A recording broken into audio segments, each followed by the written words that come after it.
सभी अपने स्थान ग्रहण कीजिए।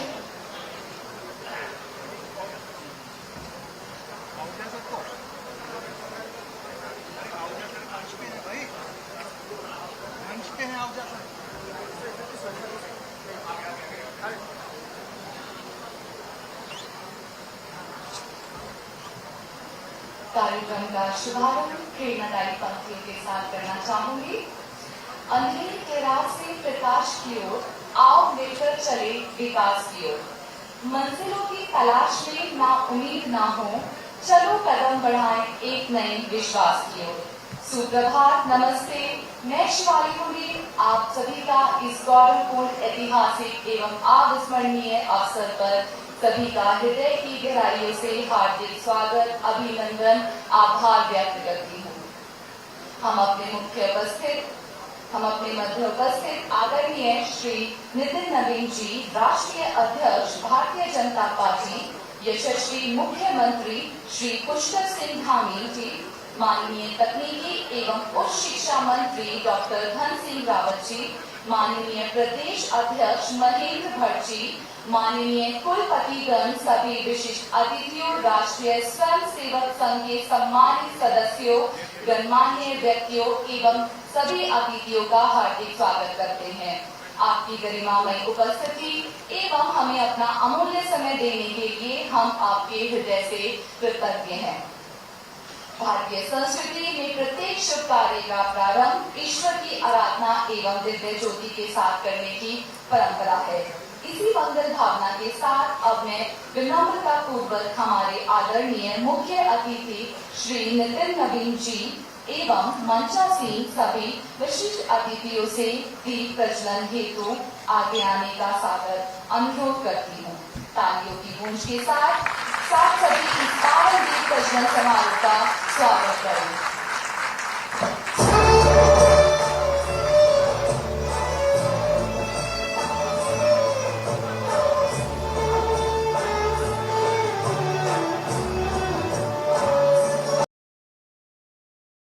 हमारे IIT रोपड़ के डायरेक्टर साहब कह रहे थे कि पूरे देश को 2035 तक GR जो है 50% करना है। हमारे डायरेक्टर साहब उत्तराखंड का GR जो है आज की डेट में 47% हो गया है। हम इस अचीवमेंट को भी अगले साल में पूरा कर लेंगे। सबका धन्यवाद। भारत माता की जय।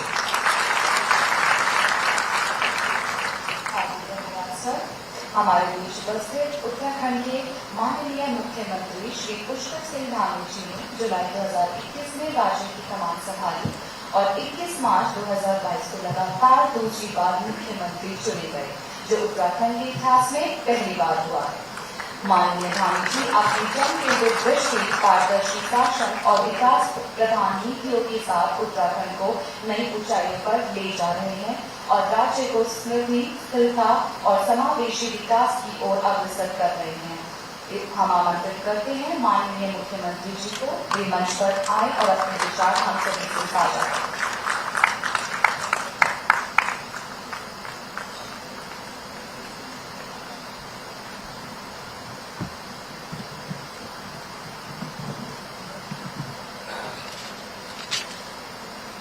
भारत माता की, भारत माता की। मंच पर विराजमान जिनका अभी हम सबको संबोधन मिलेगा, भारतीय जनता पार्टी के यशस्वी राष्ट्रीय अध्यक्ष माननीय श्री नितिन नवीन जी, उत्तराखंड भारतीय जनता पार्टी के प्रदेश अध्यक्ष राज्यसभा के सांसद आदरणीय Mahendra Bhatt ji, Shivali college of engineering के अध्यक्ष श्री सुनील कुमार जी, और इससे पहले अभी आप सबने इनका संबोधन सुना उच्च शिक्षा मंत्री डॉक्टर धन सिंह रावत जी, उपाध्यक्ष अजय कुमार जी, राजीव आहूजा जी, DC गढ़वाल विश्वविद्यालय से डॉक्टर प्रकाश सिंह जी,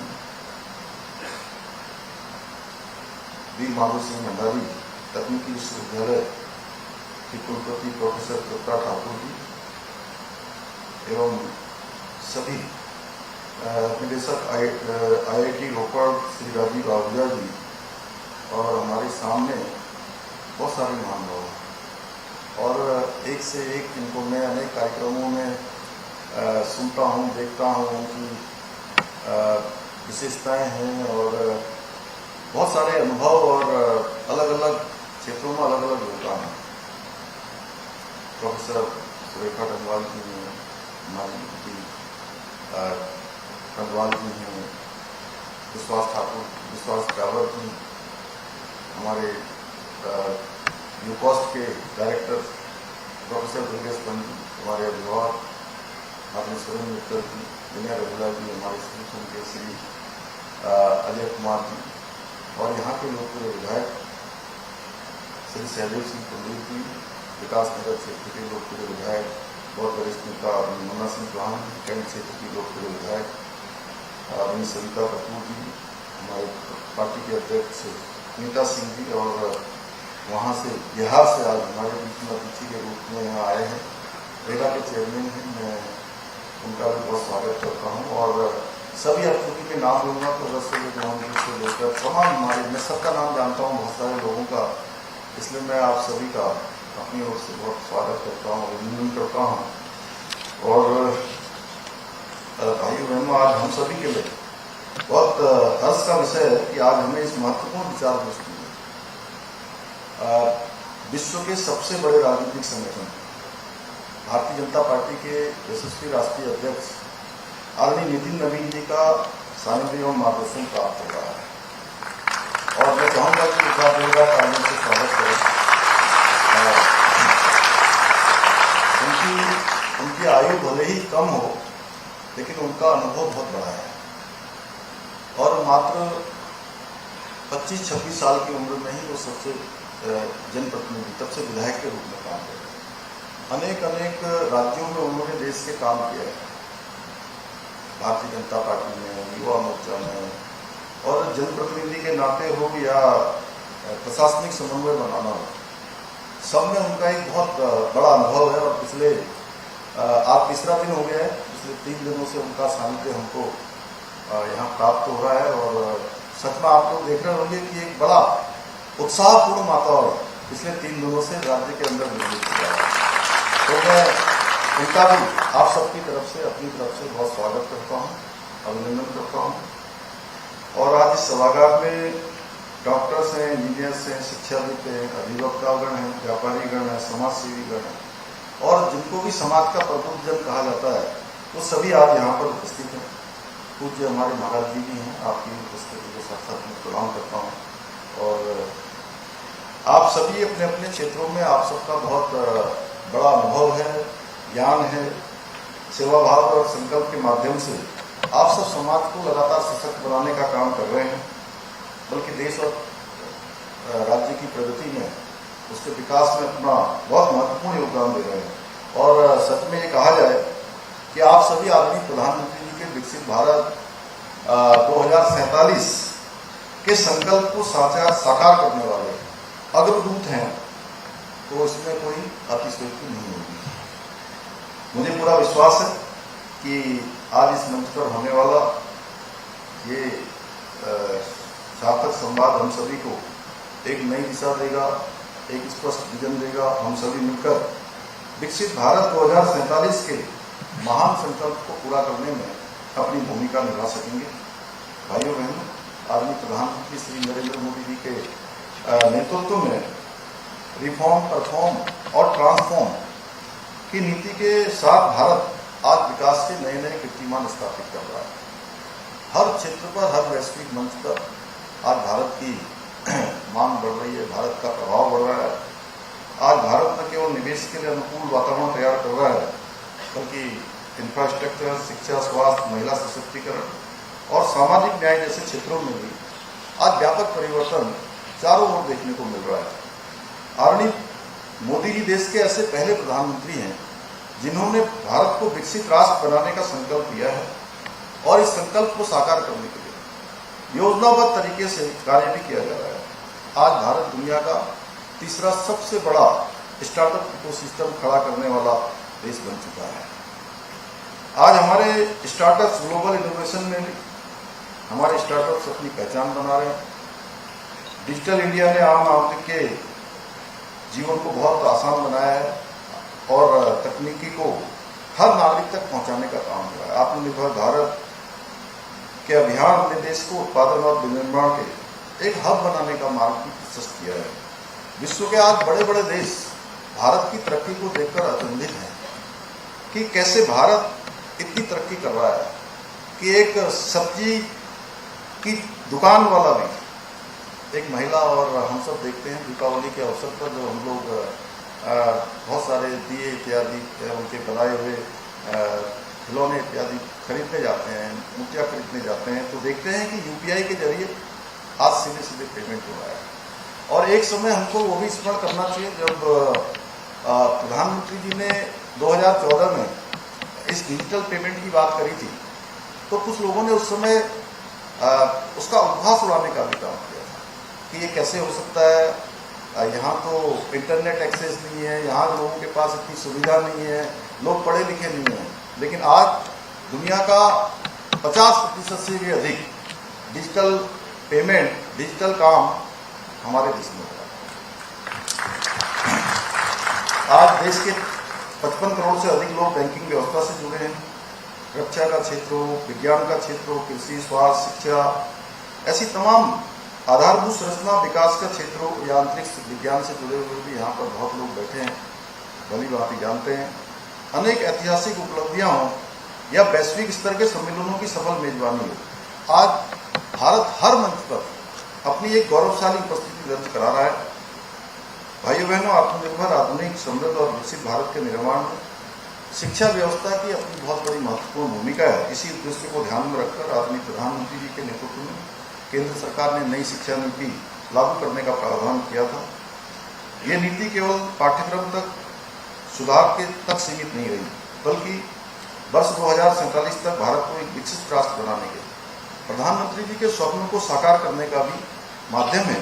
मेरा मानना है कि अब समय आ गया है कि जब हमें अपने शिक्षण संस्थानों, विशेष रूप से उच्च शिक्षण संस्थानों का दैनिक शिक्षण कार्यों के केंद्र के बजाय एक विशिष्ट शैक्षिक प्रयोगशाला और ज्ञान केंद्र के रूप में भी विकसित करना होगा, जहां विद्यार्थी मात्र किताबी ज्ञान नहीं बल्कि नवाचार, शोध, व्यवहारिक अनुभवों के माध्यम से अपने कौशल को, अपने स्किल को डेवलप कर सकें। भाइयों बहनों, 11वीं शताब्दी तक हमारे भारतीय शिक्षण प्रणाली विश्व भर में सर्वश्रेष्ठ थी, जब हमारे पास नालंदा, तक्षशिला, विक्रमशिला जैसे महान विश्वविद्यालय संपूर्ण विश्व के विद्वानों का और विद्यार्थियों का ज्ञान और मार्गदर्शन किया करते थे। इसी प्रणाली की सबसे बड़ी विशेषता इसका समग्र दृष्टिकोण, जो शिक्षार्थी के मन के मस्तिष्क, शरीर, हृदय और आत्मा के विकास पर समान रूप से केंद्रित था। यही समझौता गुरुकुल प्रणाली को अद्वितीय और प्रभावशाली बनाती थी। और कालांतर में हमें सोचना होगा, कालांतर में विदेशी आक्रांताओं के आक्रमण के पश्चात इस विशिष्ट शिक्षण प्रणाली की जगह जीविकोपार्जन मात्र को ध्यान में रखकर बनाई गई नई शिक्षा व्यवस्था ने ली और नई राष्ट्रीय शिक्षा नीति ने भारतीय शिक्षा प्रणाली के प्राचीन गौरव को पुनर्स्थापित करने की दिशा में एक बहुत बड़ा महत्वपूर्ण कदम है। आज प्रधानमंत्री जी के नेतृत्व में देश में उच्च शिक्षा के क्षेत्र में अभूतपूर्व परिवर्तन देखने को मिल रहा है। जहां आजादी के 65 वर्षों की अगर हम बात करें तो देश में लगभग 60 विश्वविद्यालय बने थे। वहीं 2014 के बाद इन 12 वर्षों में इनकी संख्या बढ़कर 1400 के करीब पहुंच गई। इसी प्रकार 2014 से पूर्व देश में लगभग 38,000 कॉलेज थे, आज बढ़कर 52,000 से अधिक हो चुके हैं। इसके साथ ही 2014 के बाद देश में 7 नए IIT, 8 नए IIM की भी स्थापना की गई है। 2014 तक देश में केवल 7 एम्स के संस्थान थे, वहीं आज उनकी संख्या बढ़कर 25 हो गई है।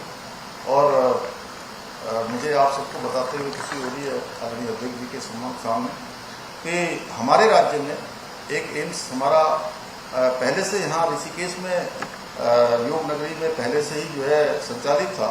दूसरा एम्स भी किच्छा का हमारा बनकर तैयार हो गया है। हमारे राज्य में एक नहीं 2 जगह पर अब एम्स की सेवाएं हमको मिलनी प्रारंभ हो जाएंगी। ये परिवर्तन केवल संस्थानों के विस्तार तक सीमित नहीं है, बल्कि ज्ञान, अनुसंधान, नवाचार और तकनीकी दक्षता के माध्यम से भारत को पुनः विश्व गुरु के पद पर प्रतिष्ठित करने का एक गंभीर और दूरदर्शी प्रयास है। भाइयों बहनों, देवभूमि उत्तराखंड सदियों से शिक्षा, ज्ञान, दर्शन, अध्यात्म की भूमि रही है, जहां आदि गुरु शंकराचार्य जी और स्वामी विवेकानंद जी सहित अनेक महापुरुषों ने, आध्यात्मिक गुरुओं ने परम ज्ञान की प्राप्ति इस भूमि पर की है और विश्व को अपने ज्ञान से आलोकित करने का काम किया है। इसी समृद्ध परंपरा का अनुसरण करते हुए हमारी सरकार भी शिक्षा के क्षेत्र में अनेक नवाचारों को आगे बढ़ा रही है। इसमें डिजिटल लर्निंग है, भारतीय मूल्यों पर आधारित शिक्षा व्यवस्था है।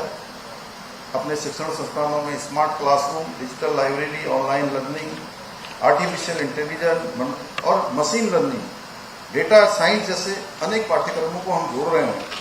इसके साथ ही राज्य में मल्टी डिसिप्लिनरी कोर्सेज को भी बढ़ावा देने पर विशेष रूप से ध्यान दे रहे हैं। इसी के साथ साथ हमने 2-3 और भी नवाचार किए हैं, जैसा सुरेखा जी जहाँ की हमारी प्रोफेसर हैं दून विश्वविद्यालय, इससे पहले यूसीसी में भी इन्होंने मेंबर के रूप में ड्राफ्ट कमेटी में पूरा अपना योगदान दिया। अब दून विश्वविद्यालय में सेंटर फॉर हिंदू स्टडीज की स्थापना हमने की है और जहां हिंदू सभ्यता, दर्शन और सिद्धांतों पर गहन अध्ययन और शोध कार्य किया जाएगा। इसके साथ साथ हरिद्वार ऋषिकुल में प्राच्य पंडित मदन मोहन मालवीय प्राच्य शोध संस्थान भी हम आने वाले समय में बनाने जा रहे हैं, जिसमें योग, आयुर्वेद, ज्योतिष, वैदिक गणित और ऐसे हमारी जो पुरानी भारतीय संस्कृति रही है, भारतीय शिक्षा पद्धति रही है, उन सबको जोड़कर एक बड़ा केंद्र वहां भी हम बनाने जा रहे हैं। इतना ही नहीं, हमारी सरकार विभिन्न विषयों पर शोध और नवाचार को बढ़ावा देने के लिए विशेष रूप से अनुदान भी प्रदान कर रही है। भाइयों बहन